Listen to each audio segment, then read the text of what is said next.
abbaan ishii jechuudha sooressa akkamitti waggaa 14 fuudhee intala isaa akkasumatti kennee jechuudha. Namichi nama guddaadha. Mucayyoon immoo waggaa 14. Eegisanitti waggaa 14dha ishee. Namni sun immoo sooressadha.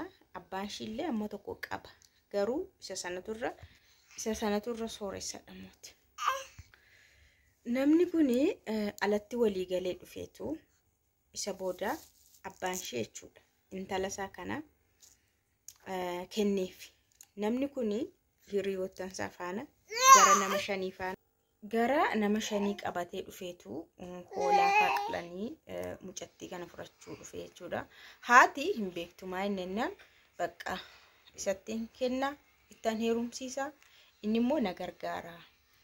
Daldala sin daldala namichi kuni abbaa mucaa kana. Inni sun baay'ee hojii baay'ee qaba. Daldalalli baay'ee fagoo bakka fagoo deemee hin hojjeta.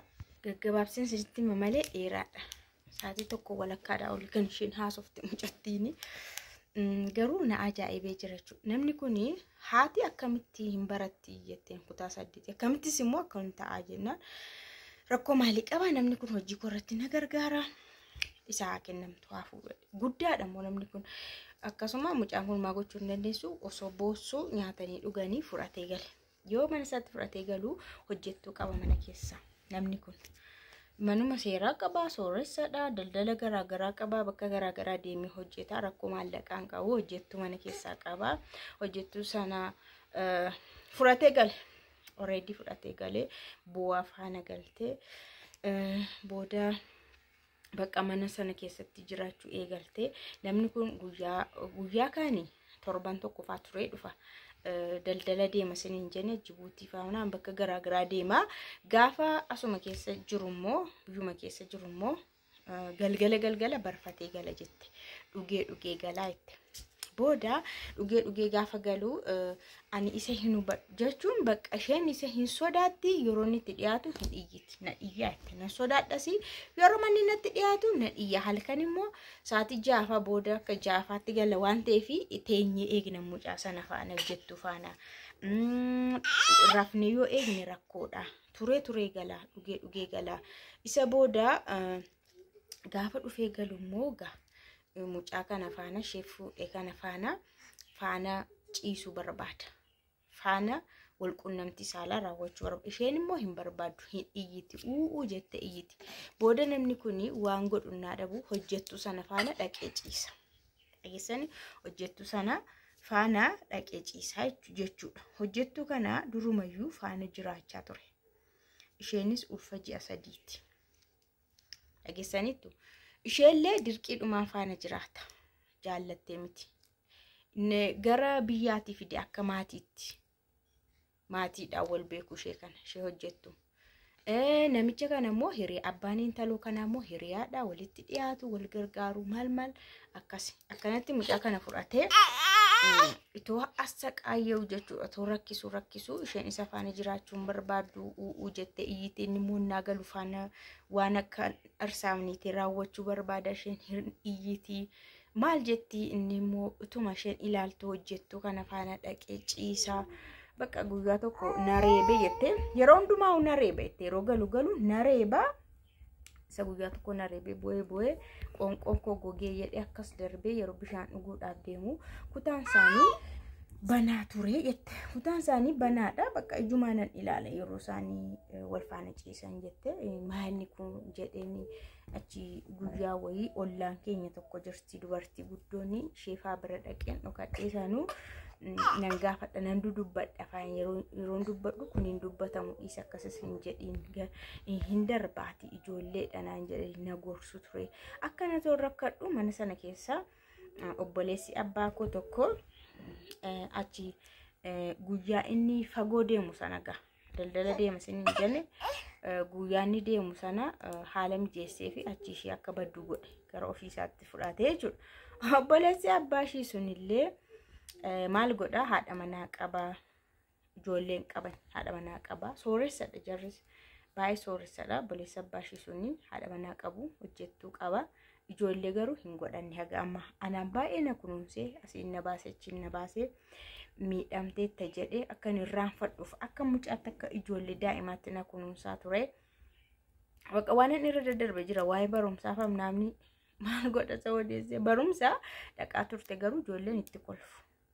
Nama guddaatti heerumte hin heerumte abbaashii gurgurate hin gurguramte faanaan jedhu bana barumsaatti ijoolleen jettee booda abboleessa abbaashii suni achi ishee bachisiisee innis akka kunuunsa baay'ee erga godheefiin booda innillee aktii makkanaatti agarsiisuu jalqabe. Qaama faa dhiqateetu qullaasaa inni manshifa sana fooxaa sattiin qorfatan naafidi jedha. Qullaa jechuudha. Intalli koo nama waan hundumaa barteedha. Qullaasaa isa booda yeroo isheen saalfattu maal saalfatta jedha. Achi bakka waanuma akkasii irraa barbaade. Akka isheen isa faana haadha manaa qaba baay'isee eessuma ishiiti obboleessa abbaa wasiilamti wasiiladha. Namicha sana biraa akkoo namicha isheen madaaluu rakkattee mucaan gubattee naachi akka baddu godhee of bira fide. Achitti immoo siqaa ishee nyaachise isheen immoo bakka namichi kun iyyuu isa rakkisaa ture sammuu ishee keessaa hin baane. Fuuldura isheetti hojjettu faana faciisa namichi kun. Baay'ee sammuu ishee jeeqamaadha mucattii kun. Booda namichi kun maal godhaa? Dhuskaadhaan wanta dhuskaa kana ani hin beeku shaanxaadhaan namaa geessinaan jedhaa jette. Shaanxaa akka laaptooppii fa'aa keessa kaawwatan shaanxaa xixiqqoodhaan godhee dhaqi bakka akkasitti namatti kennii dhaabbatanii si eegunaan jedha. Raayidiidhaaf hangeessi dhaqeetti kenni namatti. Guyyaa sadhumaa garuu akkuma duraa se'een geessinaan jedhee nan geesse jettee isa booda jaroonni harkaa fuudhan suni ol seeni naan jedhanii. Inde maaliifin ol seenareetti kennii deebi'i naan jedhe malee ko ol seeni naan hin jenne jennaan. Seeni jedhee rakkoo hin qabu jedhanii innis seenii jedhe. Yeroo seenanii yeroo xiqqoodhaa booda poolisiin dhufee shaanxaa sana faana ishee qaba. Poolisiin dhufee shaanxaa sana faana yeroo qabu poolisiin yeroo sakatta'u wanti suni wanti ashiishiidha jechuudha. Ashiishii warra dhoskaadhaan hojjetamu seeraan alaa gurguramu waan akkasiidha. Booda mucaan kun hin to'atamte eenyutu akkasitti kenne eenyu jennaan namicha sana obboleessa abbaashii maqaa dhoofte innis hin dhiyaate hin qabame hin beeku jedhe irraa dhufu. Ani ishee hin beeku haati manaa dhufte hin beeku jedhe. Isaan kana sirriitti hojjetu beektu dhoskanii kana olii gannaannessu kunimmoo seeraa aladha. Isheeyyuu hin beeknu jedhanii waan hundumaatiin bakka karaatti qabaman dhaban. Mana isaaniillee uffanni ishee humtichi akka hin jirre manillee naa ilaalamu jechuudha. Obboleettiin kun waan seeraan alaa sana faana qabamtee hin hidhamtee itti murtaa'ee waggaa 12 itti murtaa'e. Ageessanittu waan fiilmiidhaan hin taanetu ishee irratti raawwate. Waan fiilmiidhaan hin taanetu ishee irratti raawwate. Jarri hin beeknu jedhanii bakka maragaanis hin dhabame isheen garuu ragaa faana qabamtee harka ishee irratti hin hidhamtee waggaa 12 itti murtaa'ee yeroo mootummaan Dr. Abiy mootummaa ta'anii maal jedhama mihiratiin dhiifamni godhamee bahee jette waggaa 3 hidhame. Yeroo sana waggaa 3 hidhameeni dhiifama yeroo godhame sanatti dhiifama sanaan gadi lakkifame. Haati kiyya akkan du'etti beekti nan dhabame waan ta'eef abbaan kiyya garuu akkan hidhame beeka. Dura usatu kanaan nagee waan ta'eef sana gurgure waan ta'eef akkan hidhame beeka. Abbaan haati kiyya immoo akkan du'etti beekti. Gadda teesseetti boosseetti. Booda mana hidhaati baheeni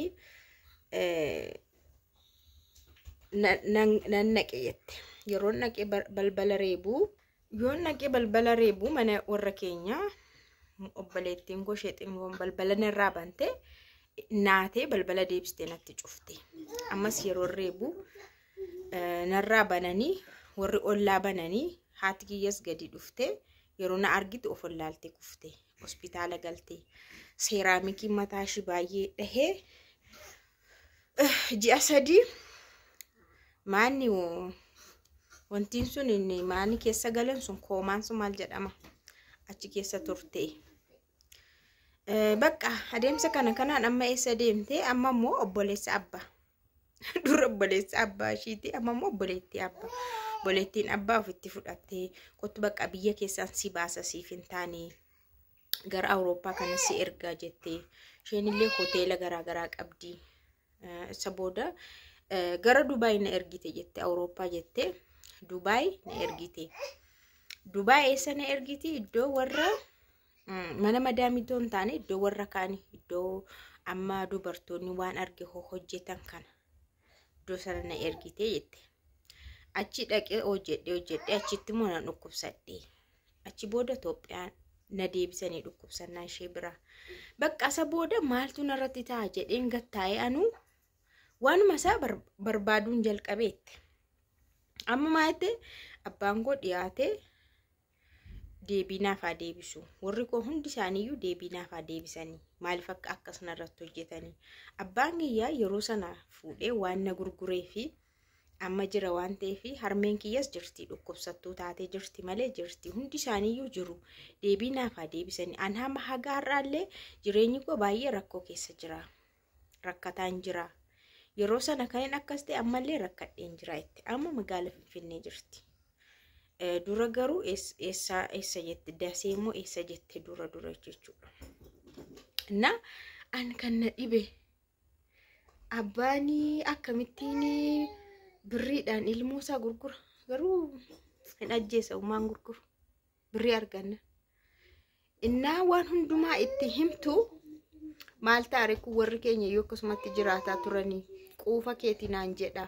Hin quuftee sooressadha abbaa qabeenyaa baala habtiidha namni kuni jiraadhu. Maalnatu maana quncisaa qabattoodhaan sokkeettiidhaan natumaa anisan barbaadu fedhii isaan qabu. Yeroon jedhu quufa keetinaan jedhaa ture abbaan kiyyette. Na ajaa'ibe. Fatanaa basma fatanaa ganama mana abbaan irratti jalqabe obboleessa abbaatti darbe obboleettiin abbaatti darbite haga amma mucattiin hin buusi. Dhugaa waaqa dhiiga buusi haga amma jechuudha.